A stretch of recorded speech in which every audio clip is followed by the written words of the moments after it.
ಮುಂದೆ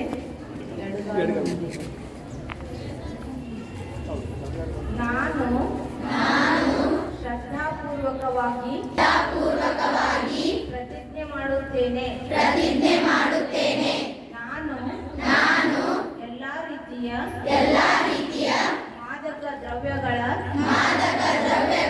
ದುರುಪಯೋಗ ಮತ್ತು ವ್ಯಸನದಿಂದ ದೂರ ಇರುತ್ತೇನೆ. ನಾನು ಆರೋಗ್ಯಕರ ಮೌಲ್ಯಾಧಾರಿತ ಮತ್ತು ಸಕಾರಾತ್ಮಕ ಜೀವನ ಶೈಲಿಯನ್ನು ಅಳವಡಿಸಿಕೊಳ್ಳಲು ಸದಾ ಪ್ರಯತ್ನಿಸುತ್ತೇನೆ. ನಾನು ನನ್ನ ಕುಟುಂಬ ಸ್ನೇಹಿತರು ಮತ್ತು ಸಮಾಜವು ಮಾದಕ ದ್ರವ್ಯ ಮುಕ್ತ ಜೀವನ ಶೈಲಿಯನ್ನು ಅಳವಡಿಸಿಕೊಳ್ಳಲು ಪ್ರೇರೇಪಿಸುತ್ತೇನೆ. ನಾನು ನನ್ನ ಸಮಯ ಶಕ್ತಿ ಸಾಮರ್ಥ್ಯಗಳು ಮತ್ತು ಸಂಪನ್ಮೂಲಗಳನ್ನು ಉತ್ತಮ ರೀತಿಯಲ್ಲಿ ಬಳಸಿಕೊಳ್ಳುತ್ತೇನೆ. ನಾನು ಮಾದಕ ದ್ರವ್ಯ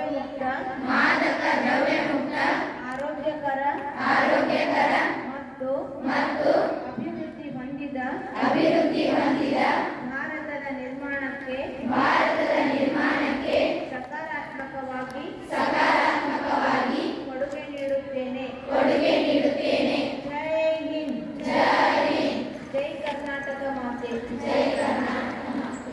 ನಮ್ಮ ದೇಶದ ಮುಖ್ಯ ಮಾನ್ಯ ಪ್ರಧಾನಮಂತ್ರಿಜಿಯವರಾಗಿರುವಂತಹ ಮೋದಿಜಿಯವರು ನಶಾಮುಕ್ತ ಭಾರತ ಮಾಡುವುದಕ್ಕಾಗಿ ಅಭಿಯಾನಕ್ಕಾಗಿ ಚಾಲನೆ ಕೊಟ್ಟಿದ್ದಾರೆ.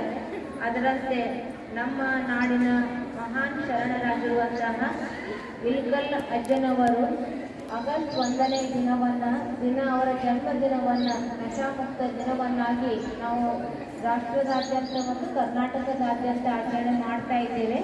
ಆ ಅಡಿಯಲ್ಲಿ ಬ್ರಹ್ಮಕುಮಾರಿ ಈಶ್ವರ್ಯ ವಿಶ್ವವಿದ್ಯಾಲಯದ ವತಿಯಿಂದ ಆಗಸ್ಟ್ 6ನೇ ತಾರೀಕಿನಿಂದ 20ನೇ ತಾರೀಕಿನವರೆಗೆ 10 ಕೋಟಿ ಜನರಿಂದ ನಶಾಮುಕ್ತರಾಗುವ ಪ್ರತಿಜ್ಞೆ ಮಾಡುವ ಕಾರ್ಯಕ್ರಮವನ್ನು ಹಮ್ಮಿಕೊಂಡಿದ್ದೇವೆ.